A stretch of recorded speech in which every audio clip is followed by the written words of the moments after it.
प्रणाम करते हैं।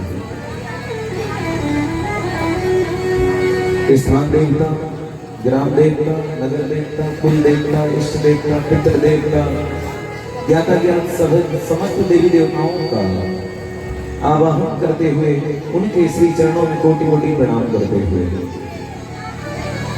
समुपस्थित समस्त भागवत कथा प्रेमी रसिक जन, विद्वत जन, ब्राह्मण समाज, संत समाज एवं उन्हीं के साथ उन्हीं के समकक्ष सभी मातृशक्ति हमारी माताएं और बहनें, बाल कृष्ण भगवान के बाल स्वरूप में उपस्थित बालक वृंद, दूर दराज के नगरों से, शहरों से, ग्रामों से इस भागवत की कथा को श्रवण करने पधारे हुए हमारे समस्त अतिथि श्रोता,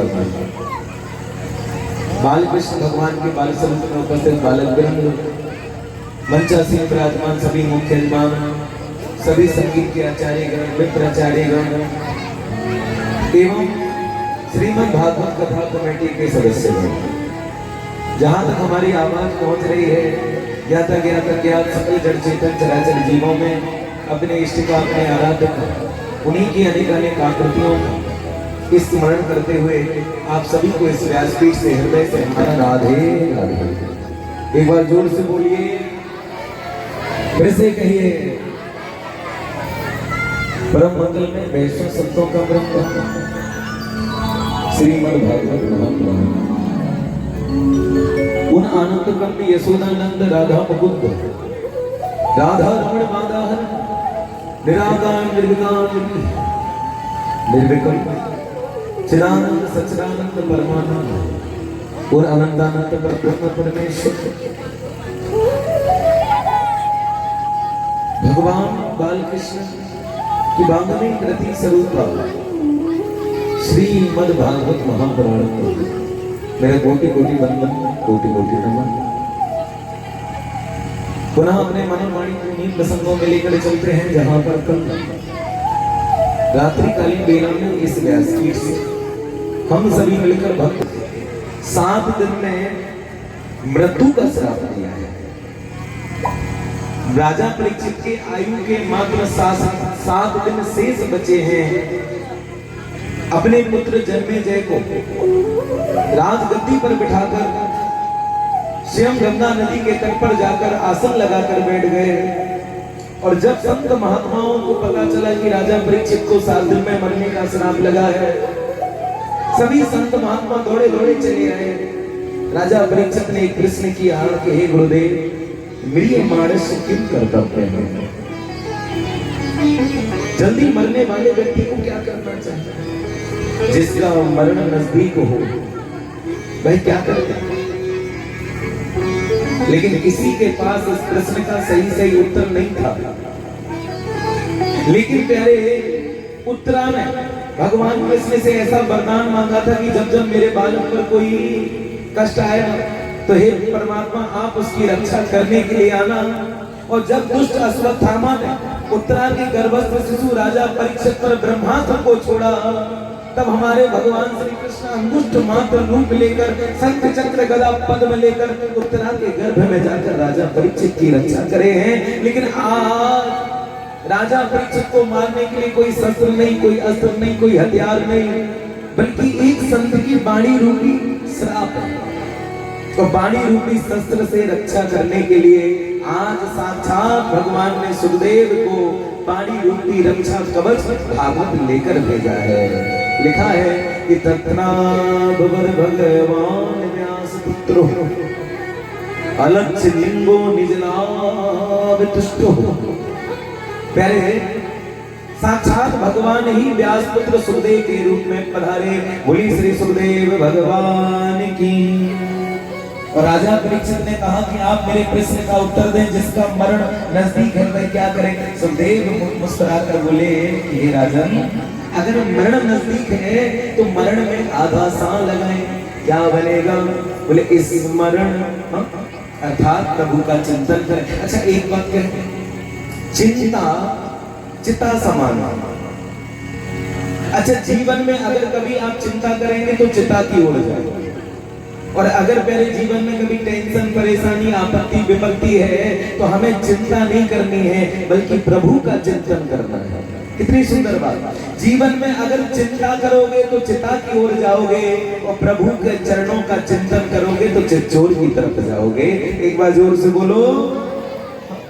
मेरे अपने जीवन की सब आपत्ति विपत्ति ठाकुर जी के चरणों में छोड़ दो, और बोले जिसका मरण नजदीक है स्मरण करे, प्रभु का भजन करे, कीर्तन करे, व्यक्ति की मृत्यु सफल हो जाती। राजा परीक्षित ने कहा, हे गुरुदेव आप हमें ये बताएं कि भगवान का भजन करने का, चिंतन करने का सबसे सुगम, सबसे सहज, सबसे सरल साधन क्या है? 4 तरीके बताए। जितासनो, जित श्वासो, जित संगो, जितेंद्रियः, स्थूले भगवते रूपा, मनः संगारे धिया। 4 तरीके। सबसे पहला, अगर भगवान का भजन करना हो तो व्यक्ति की आयु कम हो जाती है, और अनुलोम विलोम प्राणायाम करने से, ध्यान करने, समाधि लगाने से व्यक्ति की उम्र बढ़ जाती है। ऐसा क्यों? बहुत सरल करके समझाता हूं। आपको पता है सांसें गिनती की मिली, और जल्दी जल्दी सांसें लोगे तो जल्दी मरोगे, और सांसों को रोक के रखोगे तो अधिक दिन तक जीवित रहोगे। कैसे?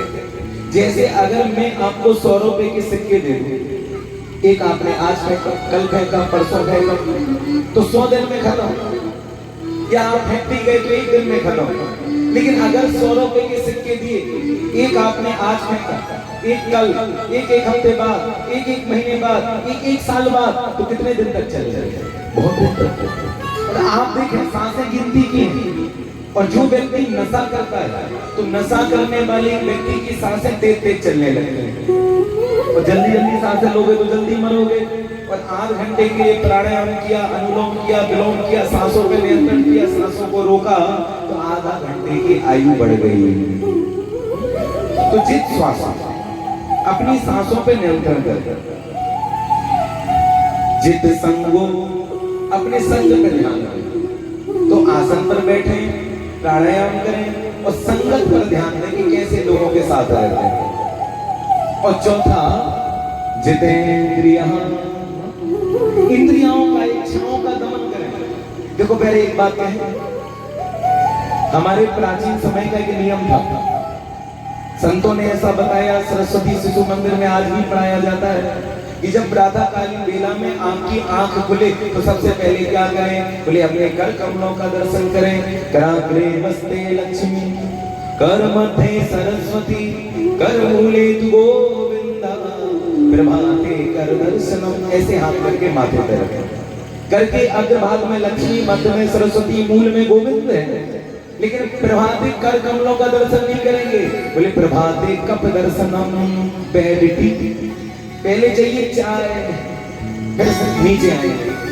लेकिन देखो पहले दूसरा क्या था कि सबसे पहले तो अपने कर का, हाथों का दर्शन करके माथे पे रखें, और ठाकुर जी से प्रार्थना करें इन हाथों से अच्छे काम कराना, और फिर पृथ्वी को प्रणाम करें। क्यों? आपको पता है पृथ्वी कौन है? भगवान नारायण की पत्नी। और हम जैसे अभी मान लो किसी पे गुस्सा आएगा, अगर किसी से लड़ाई हो गई तो नाराज सामने वाले से हो, लेकिन गुस्से में पैर कहां पटकते हैं? जमीन। और ये नाराज की पत्नी। और अगर मान लो पत्नी नाराज है तो पति क्या कर सकता है? कुछ नहीं। अगर प्यारे तुमने नारायण को मनाना और लक्ष्मी पे पैर पटक रहे हो तो पत्नी को तुम लात मार रहे हो, पति को खुश कर रहे हो, तो पति का भी खुश होगा। इसलिए पृथ्वी को प्रणाम करें, माफी मांगो। क्या कहें कि समुद्र वसनी देवी, पर्वत स्तन मंडते, विष्णु पत्नी नमस्तुभ्यं, चरण स्पर्श सुमश्चम। हे मां मुझे क्षमा करो, मैं आपके ऊपर पैर नहीं पटक रहा। अरे सामने वाले ने मेरा दिल दुखाया। और जब कोई बच्चा रोता है, दुखी होता है, बेचैन होता है, तड़पता है, उसे चाचा की गोद में नहीं, पिताजी की गोद में नहीं, भैया भाभी की गोद में नहीं, उसे बहन की गोद में नहीं, बल्कि उसको सुकून कहाँ मिलता है? माँ की गोद में। सामने वाले ने दिल दुखाया, मैं आपका पुत्र, तो मैं आपके ऊपर पैर नहीं पटक रहा, मैं तो आपकी गोद में माँ उतर रहा हूँ, खेल रहा हूँ, मेरे ऊपर कृपा करें। एक बार जोर से बोलो। समझ में आया? ये भाव।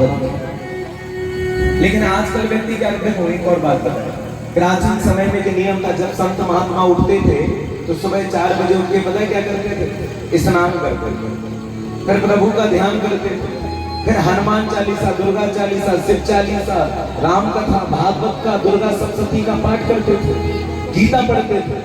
उसके बाद अपने घर में एक यज्ञ कुंड बनाकर उसमें जौ, तिल, घी, साकल्य लेकर समिधा लगाकर आहुति करते थे, स्वाहा स्वाहा स्वाहा। लेकिन कलयुग का व्यक्ति भी हवन करता है, पाठ भी करता है, आहुति भी करता है, लेकिन चीजें बदल गई। घर में हवन नहीं करेगा, बिल्कुल नहीं। हवन काय का करेंगे? बोले हवन करें सिगरेट को, शरीर को ही अग्नि कुंड बनाए, धुआं फैक्ट्री बना, धुआं छोड़ रहा है। और आहुति भी है, पंडित जी तो घर में अग्नि जला के जो तिल छोड़ के गए स्वाहा, और सिगरेट के साथ साहब की चाय चले और कहे आहा। पाठ भी है, हनुमान चालीसा में बिल्कुल नहीं, दुर्गा चालीसा में काय का पाठ करेंगे? बोले न्यूज़पेपर, अखबार।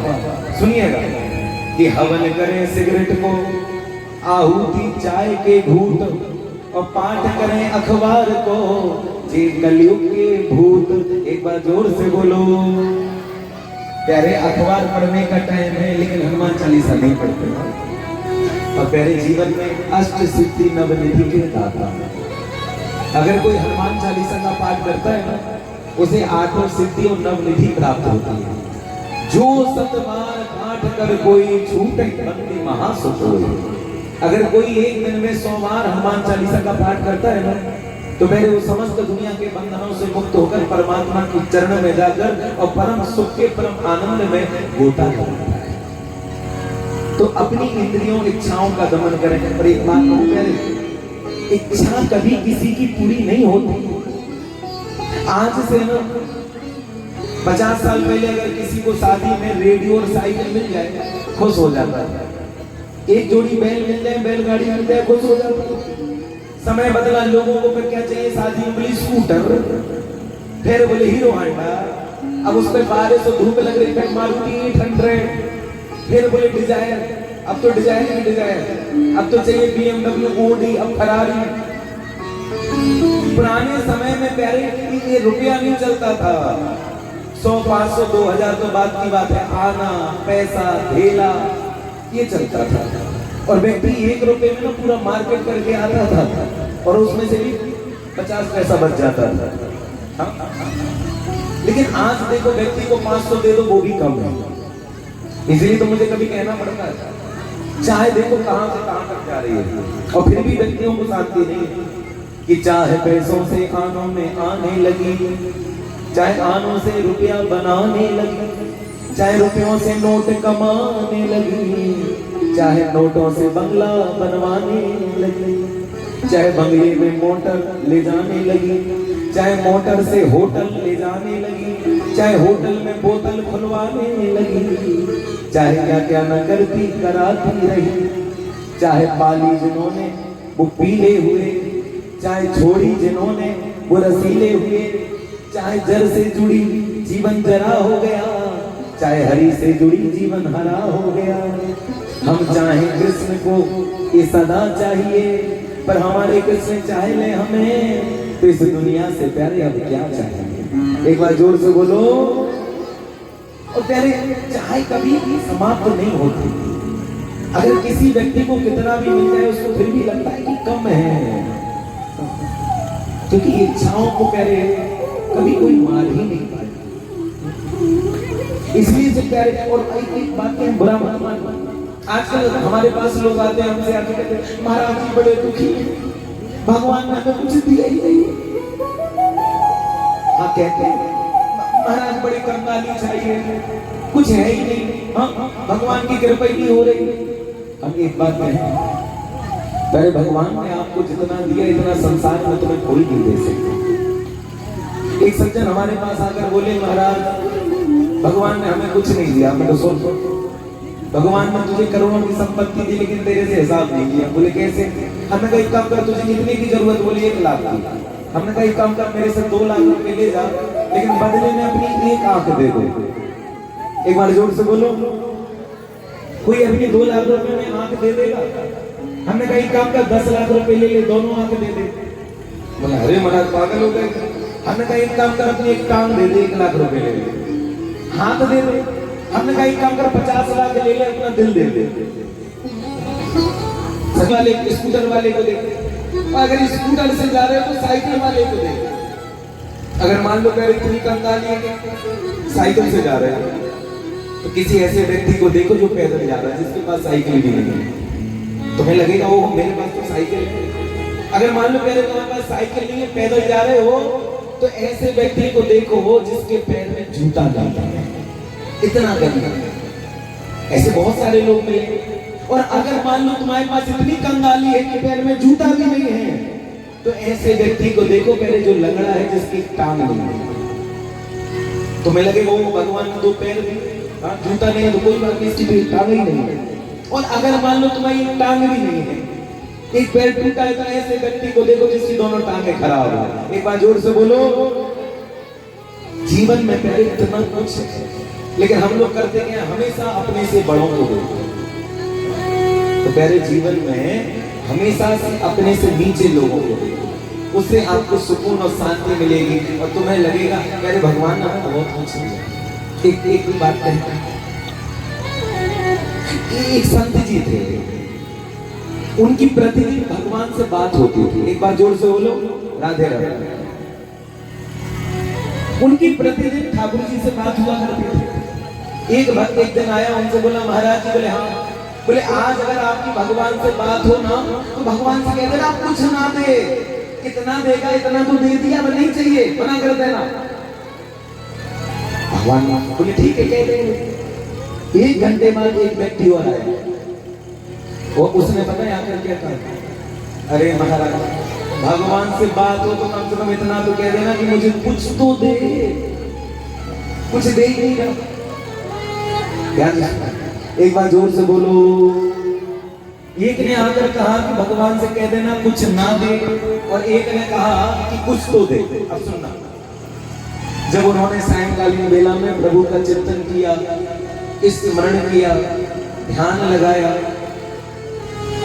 जब भगवान से बात हुई तो उन्होंने भगवान से कहा कि प्रभु आज एक व्यक्ति आया था और वो बोल के गया कि जब आपकी भगवान से बात हो तो भगवान से जाकर कह देना कि अब ना दे। तो भगवान ने पता क्या कहा, भगवान ने कहा वो कल व्यक्ति मिले तो उससे कह देना कि मेरा शुक्रिया अदा करना बंद कर दे। वो दिन भर यही कहता है ठाकुर जी बहुत दिया, बहुत दिया, बहुत धन्यवाद, बहुत धन्यवाद। वो धन्यवाद कहना बंद कर दे, मेरे गुणगान गाना बंद कर दे, मैं उसे देना बंद कर दूंगा। और तो वो महाराज जी बोले एक और आया और वो बोल रहा था कि भगवान से कह देना कुछ तो दे, तो भगवान का उससे कह देना मुझे गाली देना बंद कर दे, कोसना बंद कर दे। दिन भर यही कहता है कुछ नहीं दिया, कुछ नहीं दिया तो दूंगा भी नहीं। और एक कहता है पहले बहुत दिया तो देते जा रहे हैं। इसलिए मुझे कभी कभी कहना पड़ता है कि देने वाला जब भी देता देता छप्पर फाड़ के, तो नई बात सुना कि देने वाला जब भी देता देता छप्पर फाड़ के, और लेने वाला जब भी लेता लेता थप्पड़ मार के। अब करो फल पा जाओ, उसी का नाम तो है कृपा। एक बार प्रेम से बोले राधे राधे। तो मैं एक बात है, यहाँ पर राजा परीक्षित ने सुखदेव भगवान से कहा कि प्रभु आपने 4 तरीके बताए, लेकिन अब आप हमें ये बताएं कि नारायण से नर कैसे बना। अब हम आपको ये बताएंगे कि सृष्टि कैसे बनी। खूब ध्यान से सुनेंगे, आज पूरी कथा का सार आपको मिलने वाला है। तो सबसे पहले कौन है? नारायण। अच्छा, नीर का मतलब क्या होता है, किसी को पता है? नीर मतलब जल, अयन मतलब उसके अंदर रहने वाला।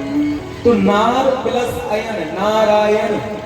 जो जल के अंदर अयन करता है, शयन करता है, रहता है, उसका नाम है नारायण। अच्छा, लेकिन एक बात बताओ, अकेलापन किसी को अच्छा लगता है? एकाकी न रमते। नारायण ने सोचा मैं अकेला कब तक रहूंगा, जल के अंदर थे। नारायण ने सोचा एक हो हम बहुश्यामी, मैं एक का अनेक हो जाऊं। और नारायण की नाभि में से निकला कमल, कमल के ऊपर बैठे ब्रह्मा। अब ब्रह्मा ने देखा कि मेरा आदि कौन है, अंत कौन है। कमल के पत्तों में, नाल में जाकर अपने आदि और अंत को खोजने लगे, लेकिन ब्रह्मा को ना आदि मिला ना अंत मिला। एक आवाज सुनाई पड़ी, टप टप टप टप टप टप। आवाज कहां से आई? आपको पता है, कमल का फूल अपने ऊपर जल की बूंद को रुकने नहीं देता, और जब जल की बूंद जल में गिरती है तो कैसी आवाज आती है? टप टप टप टप टप टप। इनको लगा कोई कह रहा है तप तप तप तप तप करो, और ब्रह्मा जी ने ध्यान लगाया, तपस्या करी, श्री हरि नारायण का दर्शन हुआ, देख के प्रसन्न हुए। बोलो भक्त वत्सल भगवान की हो। ब्रह्मा बोले आपने हमें बनाया है? हाँ हाँ, तो गड़बड़ हो जाएगी। भगवान बोले तो कोई बात नहीं, आकाश मेरा, अग्नि मेरी, वायु मेरा, पृथ्वी मेरी, जल मेरा, और तुम ठेकेदार मिस्त्री नो करो। अच्छा मान लो तुमने ईंट मंगाया, पत्थर मंगाया, लोहा मंगाया, सीमेंट मंगाई, रेत बालू मंगाई, और तुमने ठेकेदार मिस्त्री को बुला के ठेका दिया, और ठेकेदार ने क्या किया? मकान बनवाया, और मकान बनाने के बाद उसमें दरवाजा लगाया, और दरवाजा लगाने के बाद उसमें पहले ताला लगा के चाबी अपनी जेब में रखी, और जैसे पहले तुम मकली माँ नाग माता कद्रू को अमृत का कलश दिया, जैसे हाथ का कंगन कद्रू ने वनिता के हाथ से उतारा, उसी समय इंद्र आए हैं और अमृत का कलश लेकर अंतर ध्यान हो गए, और जहां जहां पर वो अमृत की बूंदें गिरी थी, उन 4 स्थानों पर आज हर 12 वर्ष क्रम में कुंभ मेले का आयोजन होता है, और वहां पे स्नान करने से समस्त तीर्थों में स्नान करने का फल प्राप्त होता है, शरीर की यादी व्याधि सब दूर हो जाती है। एक बार जोर से बोलो कश्यप। तो कश्यप ऋषि के पुत्र हैं वामन, कश्यप के ही पुत्र हैं हिरण्याक्ष कश्यप, पिता एक मां अलग अलग। तो पहले जिसका कोई गोत्र नहीं उसका गोत्र क्या है? कश्यप। सूर्य के पिता कश्यप, इसलिए मेरे अगर तुमको वैसे सबके अलग अलग गोत्र होते, किसी का नाग गोत्र, किसी का गर्ग, किसी का सांडल, किसी का भारद्वाज, किसी का गौतम, है ना, लेकिन जिसको अपना गोत्र पता नहीं है उसका गोत्र है कश्यप। हम सब कश्यप ऋषि की संतान हैं। कहते हैं मनु शत्रुपा को जब पृथ्वी मिली तो मनु शत्रुपा ने सबसे पहले 5 संतान पैदा हुई। पहली संतान का नाम है प्रियव्रत, दूसरी संतान का नाम है तानपा, कन्याओं का नाम है आकुति, देवहूति, प्रसूति। 3 लड़की 2 लड़के।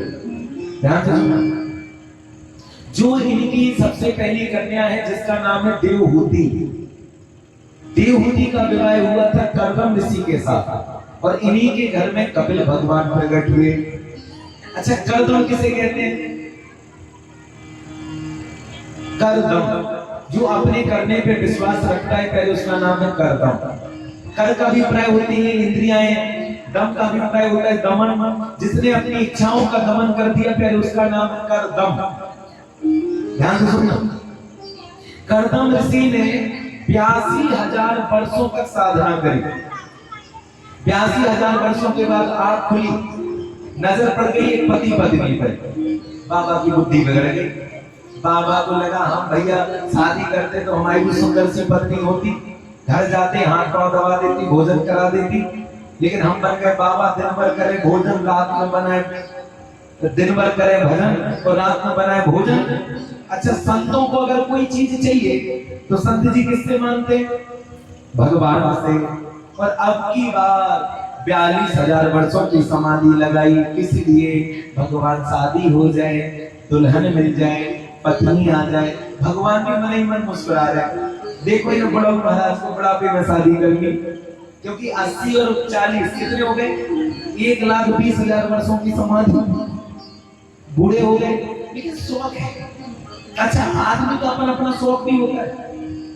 एक दिन हम न्यूज़पेपर पढ़ रहे थे, अच्छा न्यूज़पेपर में वो ऐड आता है वर और वधू, दूल्हा और दुल्हन के लिए संपर्क करें, कभी कभी ऐड आती है। मेरी एक दिन उस पर नजर गई, मैंने देखा उस पे लिखा था दुल्हन चाहिए, रिश्ते के लिए संपर्क करें, और दूल्हे की उम्र 72 साल।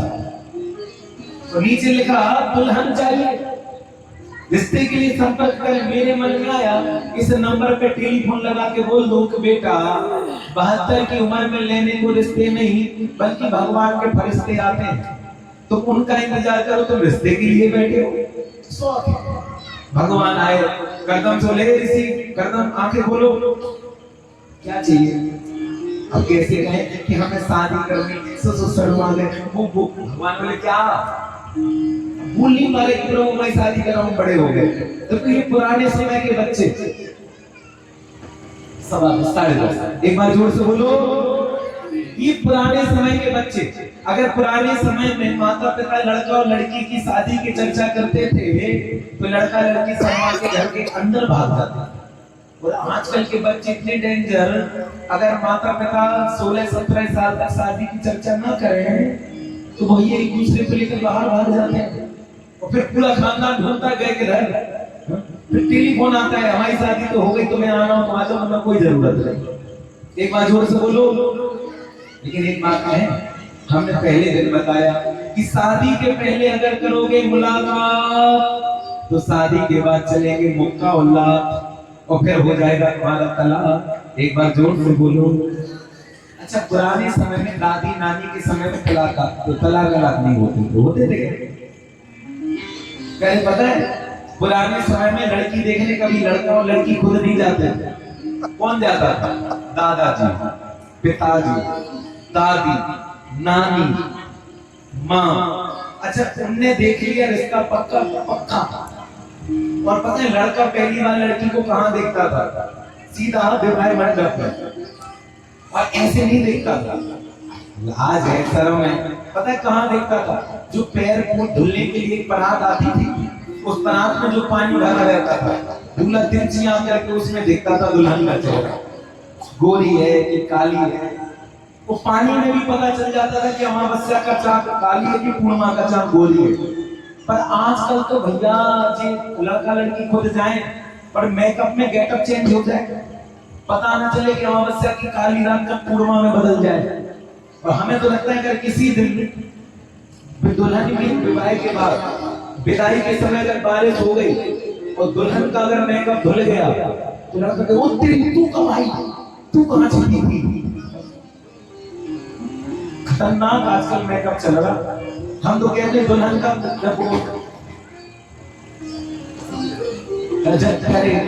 उसको बदल दे। जब दुल्हन का, हम कहते हैं कि जब शादी होती है दुल्हन का वेट तोलना, कम से कम 100 किलो की निकलेगी, 20 किलो का मेकअप, 80 किलो की दुल्हन। एक बार जोर से बोलो। ये बता